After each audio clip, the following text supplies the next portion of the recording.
સુરતના સચિનમાં જ્વેલર્સને ત્યાં લૂંટ વિથ હત્યાના આરોપીઓ સકંજામાં આવ્યા છે।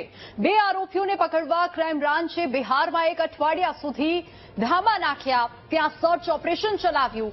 એક અઠવાડિયું રહીને આરોપીને પકડવામાં આવ્યા છે અને પોલીસ સફળ થઈ છે। હજુ પણ એક આરોપી પોલીસ પકડથી દૂર છે। હવે પોલીસે બીજા એક આરોપીને પકડવા કાર્યવાહી શરૂ કરી છે। શ્રીનાથજી જ્વેલર્સમાં 4 લૂંટારોએ લૂંટ મચાવી હતી। લૂંટની જ્વેલર્સના માલિકને ખબર પડતા જ આરોપીઓને પીછો કર્યો હતો અને એક આરોપીને પકડતા બીજા આરોપીઓએ કર્યું હતું ફાયરિંગમાં ઇજાગ્રસ્ત જ્વેલર્સ માલિકનું સારવાર દરમિયાન મોત નીપજ્યું હતું। એક આરોપીને સ્થાનિકોએ પકડીને પોલીસ હવાલે કર્યો હતો। પોલીસે આરોપી સાથે ઘટના સ્થળે રિકન્સ્ટ્રક્શન પણ કર્યું હતું।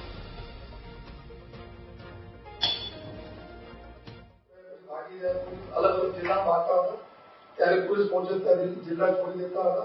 આ પ્રકારના લોકોને એમો હતી, लेकिन अपनी टीम में जो हमारा બધા अधिकारियों थे એના છેલ્લે जो ऑपरेशन रात जो ત્યાં ऑपरेशन રાતે ટાઈમ में जो हमने सक्सेसफुली जो ने એમાં અમારે બિહાર પોલીસની અમે ધન્યવાદ આપીએ છીએ કે આ લોકોને અમે સહકાર આપે અને આરોપીને લઈ ગયા।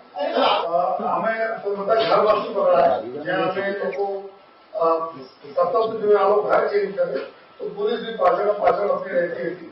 तो જ્યારે એના ભાગતા વખતે ઘરમાં જ્યાં તો બંને પકડાય હાજીપુરમાંથી આપણા સમસ્તીપુરમાંથી પકડાય છે ત્યારે આપણા એક સગા સંબંધીને ઘરમાં હતા ત્યારે પોલીસ ઓર્ડર કરી ઘરમાં